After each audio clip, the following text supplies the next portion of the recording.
Assalamualaikum. Waalaikumsalam. Selamat pagi anak-anak. Pagi, Bu. Apa kabar kalian hari ini? Alhamdulillah baik. Baik, sebelum kita mulai materi pendidikan agama Islam pada pagi hari ini, mari kita berdoa bersama-sama agar apa yang Ibu sampaikan dapat kalian pahami dan kalian amalkan dalam kehidupan sehari-hari. Berdoa mulai.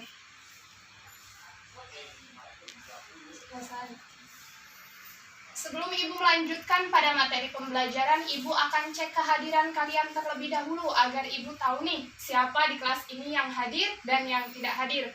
Jangan lupa angkat tangannya dan sebutkan, bagi perempuan menjawab hadirah, bagi laki-laki menjawab hadir. Siap? Siap. Yuk, yang pertama, Wulan Sofwatun Nazila, Hadirah. Halimatus Sa'diyah, Hadirah. Intan Minhatul Maulah, Hadirah. Ahmad Al-Faris, Hadir. dan yang terakhir Adinda Khairun Nisa. Sakit. Sakit apa? Gak tahu, Bu. Baik, karena Adinda sakit, mari kita doakan Adinda. Semoga besok Adinda sudah dapat bertemu kita kembali untuk melaksanakan pembelajaran seperti biasanya. Al-Fatihah. Amin. Pada pagi hari ini, Ibu akan menjelaskan mengenai iman kepada hari Akhir. Sebelum Ibu menjelaskan iman kepada hari akhir, Ibu akan menyinggung materi yang sudah Ibu sampaikan minggu lalu.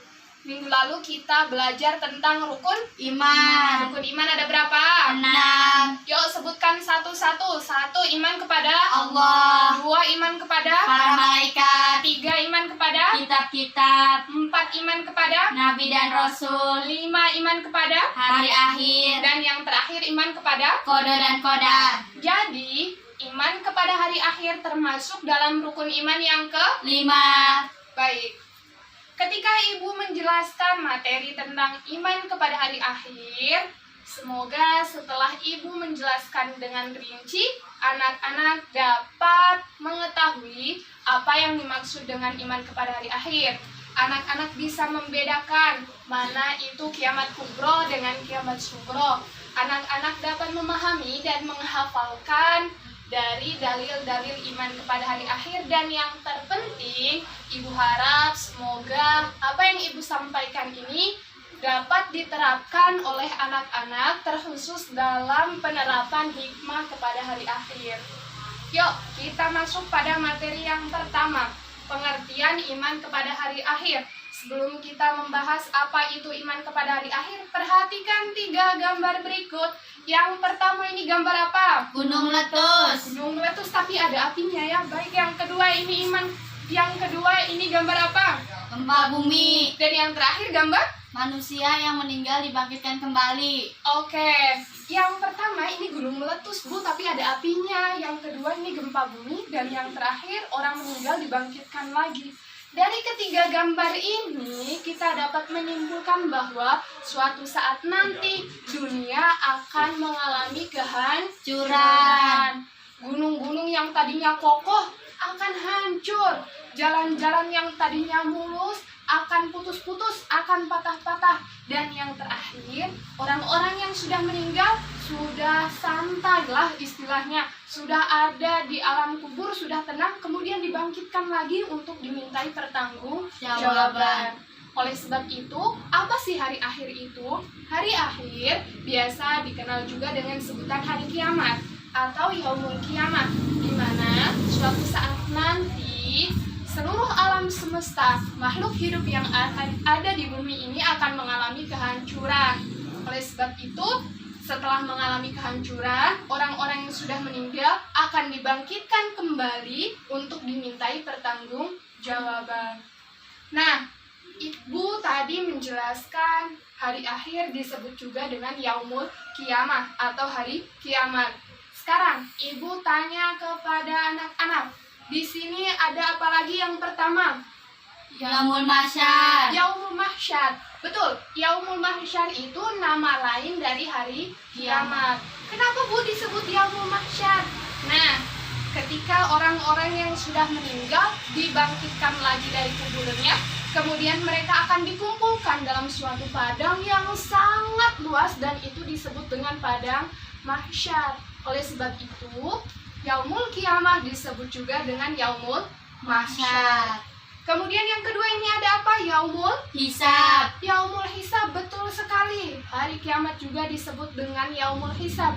Kenapa Bu disebut yaumul hisab? Karena ketika orang meninggal, dibangkitkan lagi, mereka akan dimintai pertanggungjawaban. Kalian itu di dunia tuh sibuknya ngapain gitu loh. Kalian itu banyak mengerjakan amal kebaikan atau keburukan. Kalau banyak kebaikan, maka kalian masuk surga. Kalau banyak keburukan, kalian mampir ke neraka. Oke, sangat banyak ya nama-nama lain dari hari kiamat. Sekarang kita games dulu. Siapa yang tahu nama lain dari hari kiamat? Acungkan tangan. Saya, Bu. Oke, Halimatus Sa'diyah, silakan maju. Tuliskan di sini beserta artinya. Ya, Bu.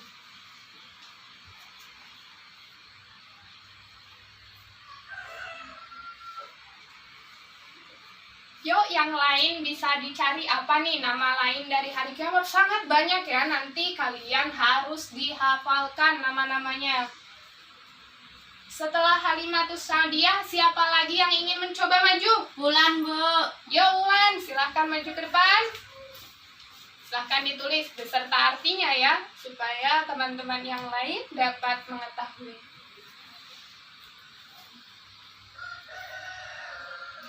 Apa itu? Yaumul khulud, dan yang terakhir Yaumul as-sa'ah.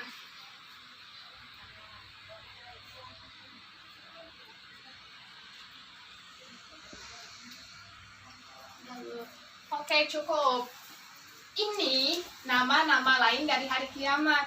Nama-nama lain dari hari akhir atau yaumul kiamah. Ibu harap ketika kalian sudah menuliskan nama-nama lain, kalian bisa mengetahui nama lain dari hari kiamat itu apa saja. Seperti itu. Sampai sini paham? Paham. Lanjut pada materi yang kedua. Materi yang kedua berkenaan dengan pembagian hari kiamat atau hari akhir. Hari kiamat atau hari akhir ada berapa? 2. Yang pertama, Kiamat kubro. yang kedua, Kiamat subro. apa sih perbedaan kiamat kubro dan kiamat sugro? Dan apa sih tanda-tanda antara kiamat kubro dengan kiamat sugro? Kita analisis dari namanya saja. Kubro artinya Besar. sugro artinya Kecil. Perhatikan pada kiamat sugro. Yang ini gambar apa, Nak? Banjir. Yang kedua gambar apa? Tsunami. Yuk, flashback pada masa lalu. Pada saat itu terjadi tsunami di daerah Aceh. Gelombang air yang sangat besar menutupi pemukiman warga, sehingga rumah-rumah pada hancur, kemudian manusia di sana pada meninggal. Nah, apa itu kiamat sugro? Di Aceh itu contoh kiamat sugro. Kenapa dikatakan kiamat sugro? Karena di Aceh terjadi kematian pada seseorang atau sekelompok orang pada daerah tertentu. Jadi, kalau yang meninggalnya satu orang atau hanya sekumpulan orang, itu disebut dengan kiamat sugro.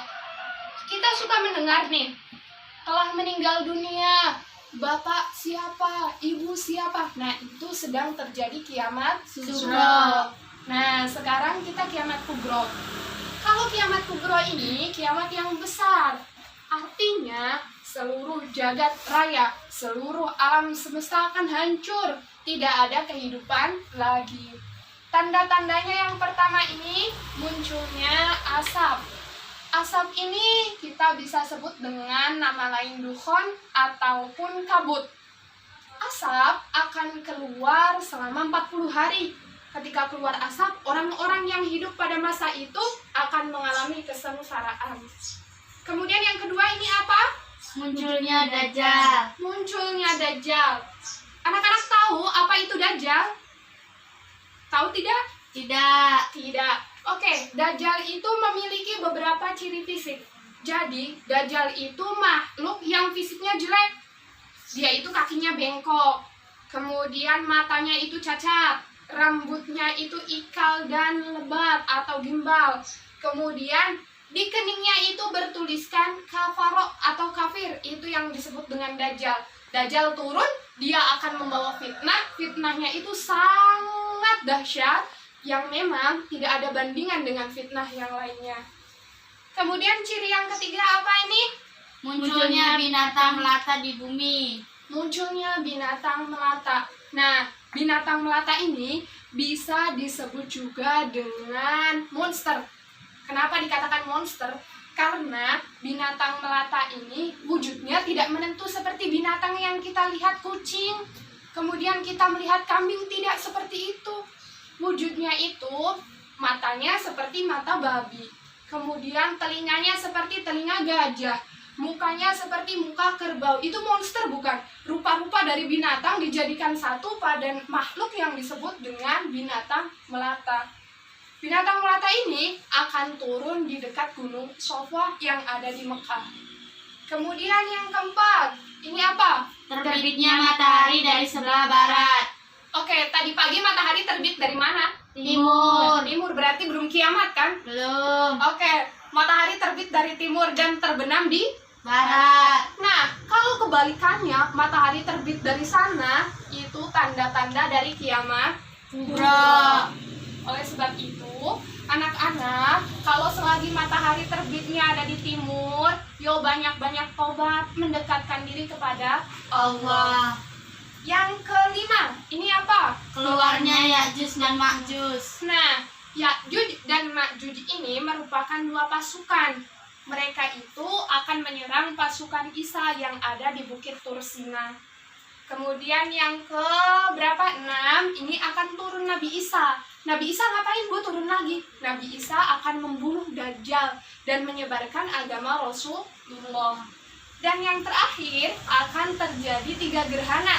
Gerhananya ini ada di timur, di barat, dan di Jazirah Arab. Oke, sampai sini. Apakah ada yang ingin ditanyakan? Saya Bu. Silahkan. Halimatus Sa'diyah, apa yang ingin ditanyakan? Saya pernah mendengar kalau kiamat itu bakal muncul Imam Mahdi. Kapan Imam Mahdi muncul Bu? Dan apa Imam Mahdi itu? Baik, pertanyaannya apa itu Imam Mahdi? Kapan Imam Mahdi itu muncul? Sebelum Ibu jawab, Ibu lemparkan pada anak-anak yang lain. Apakah ada yang bisa menjawab pertanyaan dari Halimatus Sa'diyah? Bulan Bu. Silahkan Wulan. Imam Mahdi adalah seorang muslim berusia muda yang akan dipilih oleh Allah untuk menghancurkan semua kezaliman dan menegakkan keadilan di muka bumi sebelum datangnya hari kiamat. Betul sekali, yo aplaus untuk Wulan. Oke, jadi betul apa yang tadi sudah dikatakan Wulan.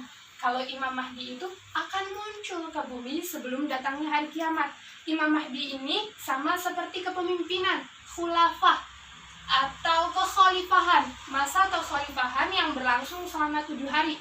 Imam Mahdi itu masih keturunan Rasulullah. Dia itu tidak tahu kalau dirinya adalah pemimpin. Sebelum Imam Mahdi turun, ada beberapa tanda. Tanda yang pertama, banyak perselisihan manusia, di mana-mana terjadi gempa.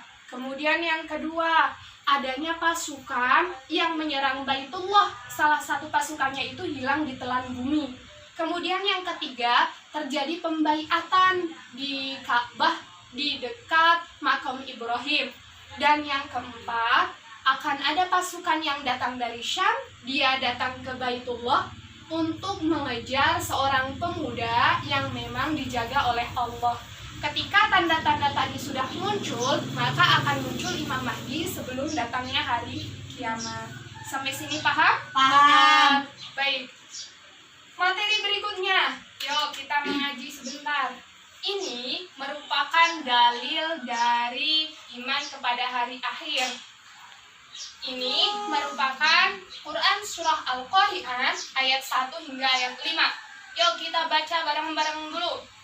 A'udzu billahi minasyaitonir rajim. Stop dulu, stop. Kita kan sudah senior high school gitu loh ya. Kita itu sudah SMA gitu pakainya seragam abu-abu, please bacanya jangan seperti anak SD. Yuk, Ibu contohkan dulu ya, temponya jangan terlalu lama-lama. A'udzu billahi minasyaitonir rajim. 1, 2, 3. A'udzu billahi minasyaitonir rajim. Bismillahirrahmanirrahim. Al-Qari'ah, Mal-Qari'ah, wa ma adraka mal-Qari'ah, yauma yakunun nasu kal farashil mabsus wa takunul jibalu kal ihmil manfush. Shadaqallahul azim. Perhatikan artinya. Al-Qari'ah, hari kiamat. Mal-Qari'ah, apa itu hari kiamat? Hari kiamat itu apa? Wa ma adraka mal-Qari'ah. Tahukah kamu apa hari kiamat itu? Di sini ditegaskan lagi, kamu tahu tidak hari kiamat itu apa? Kemudian dijawab, yauma yakunun nasu kal farashil mabthut. Pada hari kiamat itu manusia seperti anai-anai yang bertebaran. Anak-anak tahu tidak anai-anai itu apa? Tidak. Anai-anai itu semut. Kalau nggak semut rayap, tahu kan, suka ada di rumah ya. Ya. Manusia yang begitu tingginya, yang begitu gagahnya, yang gemuk, yang kurus, nanti akan berubah seperti halnya semut atau rayap. Kemudian diterbang-terbangkan, itu akan terjadi hari kiamat. Jadi manusia sudah tidak berarti lagi. Ini manusia yang bisa berdiri, tidak seperti itu. Karena nanti manusia seperti anai-anai yang bertebaran. Kemudian, watakunul jibalu kal'ihmil manfush. Dan gunung-gunung seperti bulu yang dihambur-hamburkan. Kita lihat gunung Cermai itu yang ada di sana, yang biasa kita lihat pagi-pagi, itu kokoh, besar sekali, indah. Akan tetapi ketika hari kiamat tiba, gunung itu akan seperti bulu. Kita lihat aja bulu kucing. Itu tuh ibarat gunung ketika akan terjadi hari kiamat. Oke, Ibu di sini hanya mencontohkan salah satu Quran yang sudah menjelaskan tentang hari akhir. Selain Quran surah Al-Qari'ah ayat 1 sampai ayat 5, apakah ada lagi yang menjelaskan hari akhir? Ada, Bu. Yuk, apa saja yang pertama? Az-Zumar ayat 68. Az-Zumar ayat 68. Kemudian yang kedua? Al-Zalzalah ayat 1 sampai 8. Oke, memang sangat banyak Quran yang menjelaskan tentang iman kepada hari akhir. Oleh sebab itu, kita sebagai orang muslim, mari kita mengingat iman kepada hari akhir. Kita ingatkan lagi tentang hari akhir. Kita hidup di dunia, jangan semena-mena, kita harus percaya bahwa hari akhir itu akan tiba. Kita harus tingkatkan ketakwaan agar kita itu siap. Kiamat sugro akan menghampiri kita. Kemudian materi yang terakhir, materi tentang hikmah mempelajari iman kepada hari akhir. Dari sini banyak sekali hikmah yang dapat kita petik ketika kita sudah memahami iman kepada hari akhir. Kesimpulannya, kita harus meningkatkan ketakwaan kepada Allah Subhanahu wa Ta'ala. Bagaimana, Bu, cara meningkatkan ketakwaannya? Kita perbanyak berbuat baik, jauhi perbuatan maksiat, jauhi hal-hal yang buruk. Kita harus ingat bahwasanya kiamat sugro akan menghampiri kita. Suatu saat nanti kita sudah tidak hidup lagi di bumi. Kita harus memperbanyak amal kebaikan agar timbangan kita di akhirat lebih banyak kebaikan daripada keburukan. Sampai sini paham? Paham. Apakah ada yang ingin ditanyakan lagi? Tidak. Baik, sebelum Ibu tutup materi pada pagi hari ini, sekarang dibuka dulu materi yang ada di buku PAI halaman 24. Kalian kerjakan dari bagian A hingga bagian C. Minggu depan Ibu akan koreksi satu persatu, siap? Siap. Oke, alhamdulillah materi pada pagi hari ini sudah selesai Ibu terangkan. Semoga apa yang Ibu terangkan dapat bermanfaat dan dapat dimengerti dengan baik, sehingga anak-anak bisa mengamalkan hikmah iman kepada hari akhir dalam kehidupan sehari-hari. Mohon maaf atas segala kekurangan dan kehilafan. Wallahul muwaffiq ila aqwamit thoriq. Wassalamualaikum warahmatullahi wabarakatuh. Waalaikumsalam warahmatullahi wabarakatuh.